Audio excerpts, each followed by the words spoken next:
As you've heard on Bridge City News, Canada has a new Governor General, and her name is Mary Simon. To talk about our newest GG in more detail is our political reporter, Brian Lilley, joining us once again from Toronto. Brian, what can you tell us about our new Governor General? She's someone that comes with quite an accomplished resume, someone who has worked well with both Liberal and Conservative governments in the past. Mary Simon is someone who worked briefly as I believe a reporter and producer at CBC Radio North. So she is the fifth out of the last 8 governors general who have been former CBCers in one form or another. The Liberals seem to like appointing people who were at the state broadcaster to Rideau Hall. But after that was a brief part of her career. She spent decades working with all kinds of governments at various levels. For a time, she was Canada's ambassador to Denmark during the Chrétien years, during the Pierre Trudeau years and Brian Mulroney years. She acted as an advisor when discussing things like bringing back the Constitution, Charlottetown Accord, Meech Lake. Her advice was sought out. She's the past president of an Inuit group called ITK, and in that capacity worked very well with the Harper government when they were in power. So she's someone who knows her way around Ottawa, someone who is well respected, and someone who, unlike the last Governor General, was actually vetted by a panel of experts before someone just said, hey, you know, it'd be cool, let's appoint an astronaut. So is Mary Simon also Indigenous or First Nations? Yes, she is an Inuk woman. She comes from a remote village on the shores of Ungava Bay in very northern Quebec, near where Quebec and Labrador meet, actually. And so her father was not Indigenous, her mother was, and she is an Indigenous leader as well. So all around, a good choice. I find little to actually nothing to criticize on this choice. As I said, someone who's well known around Ottawa and who has worked cooperatively with people and different people and parties in the past. And, you know, the timing could be really good right now, especially as we're trying to work towards reconciliation in light of all of the recent discovery of the unmarked graves at the residential schools. Now, Brian, one of the jobs of the Governor General is to dissolve Parliament for an election call. Where do we currently stand with that? I've noticed that Trudeau has been making some campaign-like appearances recently. He got a haircut, shaved off the beard. He's good to go. Well, one high-placed Tory said that they were waiting for the beard to go, and when the beard went, they knew that they'd be headed towards an election. So, but it's not just Conservatives who think that we're headed towards an election. Liberals have been openly talking about it, making sure all the candidates are in place. And there's no real reason for it. Yes, it's a minority government, but the government isn't under any sort of threat. They have a de facto majority through the support of the NDP, who can't find anything wrong with this government. The Bloc Québécois votes with the Trudeau Liberals on a very regular basis. But when you look at the spending announcements, the other day it was in Sault Ste. Marie, Ontario, $400 million pledge for a steel plant there to go green. You look at the announcements across the country from Digby, Nova Scotia to Burnaby, British Columbia in key ridings. The announcement kind of not high-speed rail, but high-frequency rail between Toronto and Quebec City, which isn't actually announcing they're going to do it. They're announcing that they're going to start looking at doing it with a procurement process. So, you know, but it's all very campaign-like. It's very rah-rah, look at what we're doing, look at what we can do for you. And I think it's a setup to a call for an election that'll happen sometime after the August long weekend and then voting day sometime in September. There are a couple of controversial bills that could be affected if an election is in fact called. Bill C6 and C10 would die if the election was called. What's the latest with these bills, Brian? Let's start with C6, or amending the criminal code to include conversion therapy. So C6, like C10, would die. A government bill, if an election is called, is they cease to exist if they haven't been fully passed. C6, as you said, the conversion therapy ban bill. This is one that passed the House of Commons very late in the session, towards the end of June, and then it was passed on to the Senate. The Senate has given it first and second reading, and that means it's on to committee stage. Committee stage is when you hear from experts. One of the complaints was that the committee was very selective at the House of Commons. Will they be more expansive, more inclusive in the Senate? one of the main concerns of opponents of the bill is that the language is too vague, that discussions within families could become criminalized if this bill goes through in its current form. So we'll see if the Senate takes that up. They are under pressure from the government to get it passed. In fact, the government wanted all their bills passed within days. They literally wanted a rubber stamp of saying to all their bills, yep, this is good, we'll just pass it, we don't need to study it. They didn't do that. But there is talk that the Senate may sit in the summer to consider C6 at committee. That would be unprecedented.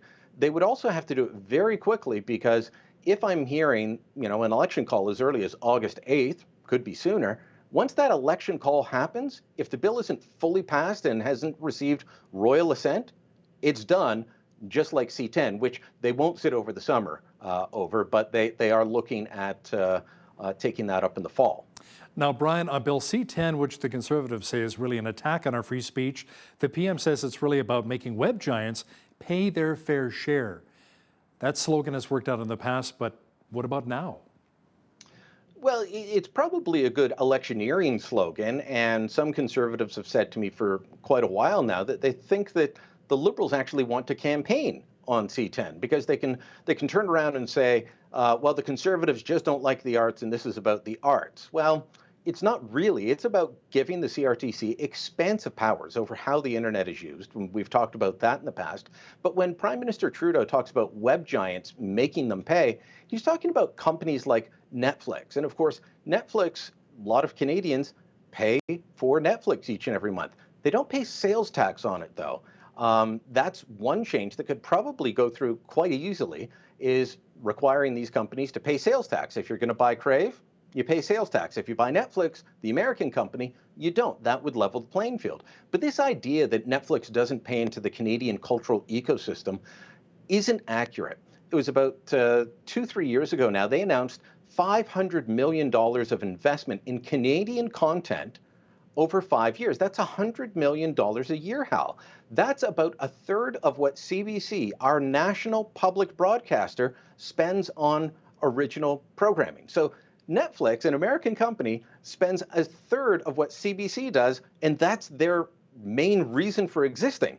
So I think they're doing pretty well. By the way, that $100 million a year doesn't include all the productions that take place in Canada that aren't Canadian films, but just some of their regular TV series or movies that they produce, and they say, you know what, we're gonna make this in Toronto, we're gonna film it in Vancouver or Jasper or Montreal, and that is a huge boon to the Canadian arts and culture sector. So if anyone looks into the Prime Minister's claim, I don't think it'll pass muster.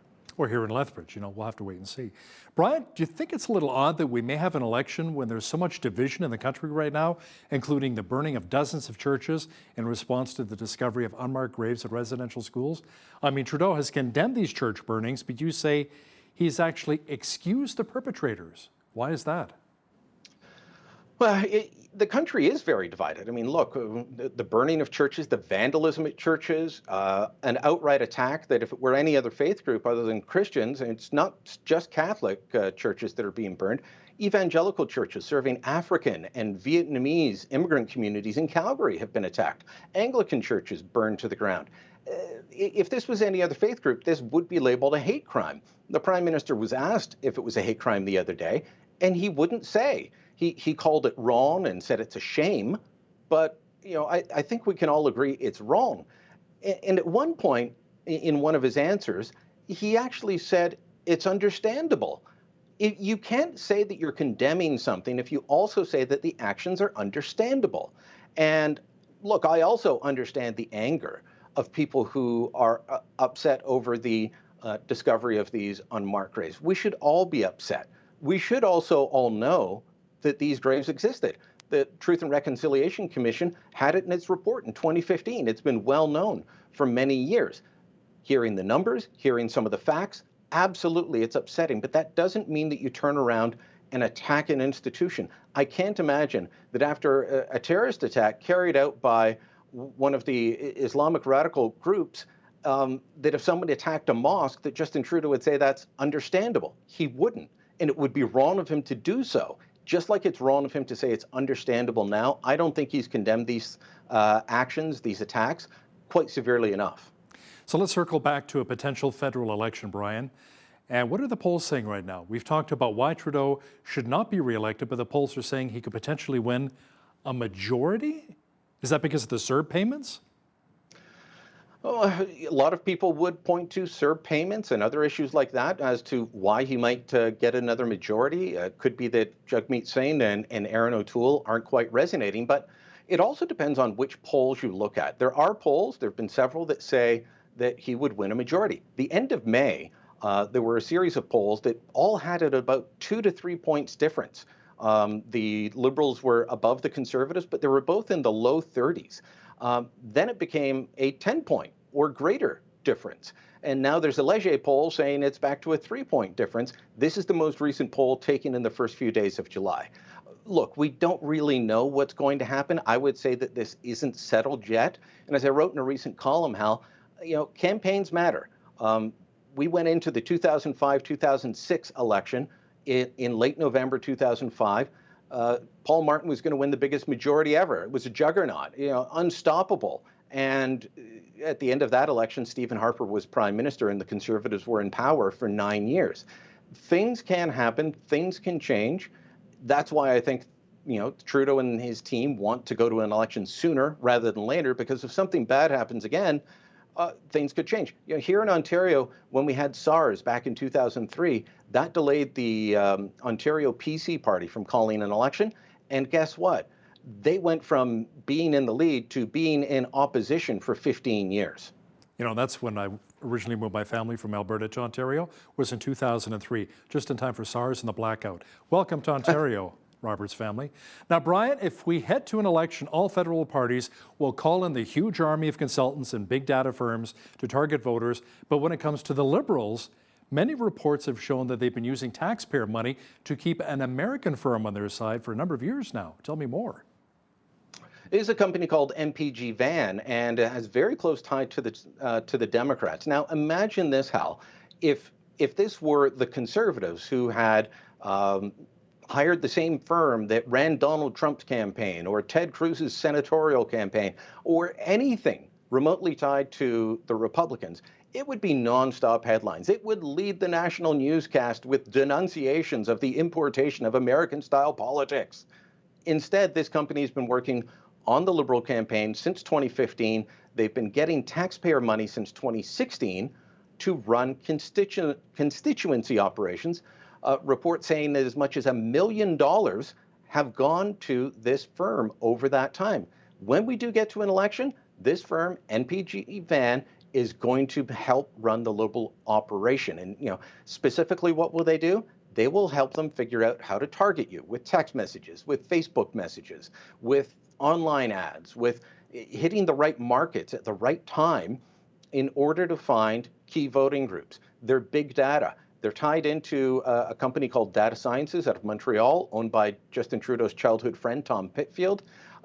This is quite the shocking revelation that the Ottawa Press Gallery seems to just be yawning at, bizarrely. Now, one of the reasons you've cited for not wanting the Trudeau Liberals to be reelected is their handling of the pandemic. Now, we're also learning more about the contract for a vaccine with a Chinese firm, CanSino, including upfront payments and the fact that Canada did not use the dispute clause in the contract? Yeah, this deal, this is the one that they announced in May of 2020, and it died days later, but they didn't tell us for months. The government has said all along that no money exchanged hands, and yet in the contract, it says there's a requirement for an upfront, non-refundable payment from the government of Canada to CanSino, which, by the way, has deep ties to the Chinese government and the Chinese military. That's who they were developing this vaccine with. So it's bizarre that they would say they never paid money when the contract says they did. I think they still need to set the record straight on that. But then we find out through an access to information request that, well, the contract had a dispute resolution mechanism, binding arbitration. They never invoked that. They just kind of allowed this deal to fall apart. And of course, that was at the same time as they were taking months to sign deals with the successful vaccine manufacturers like Pfizer, like Moderna, like AstraZeneca, and Johnson & Johnson. So behind the eight ball from the beginning, Looks like some voters are willing to give Justin Trudeau a pass on all of this, though. Toronto Sun columnist and federal political reporter Brian Lilley, thanks again for your time today. Thank you, Hal.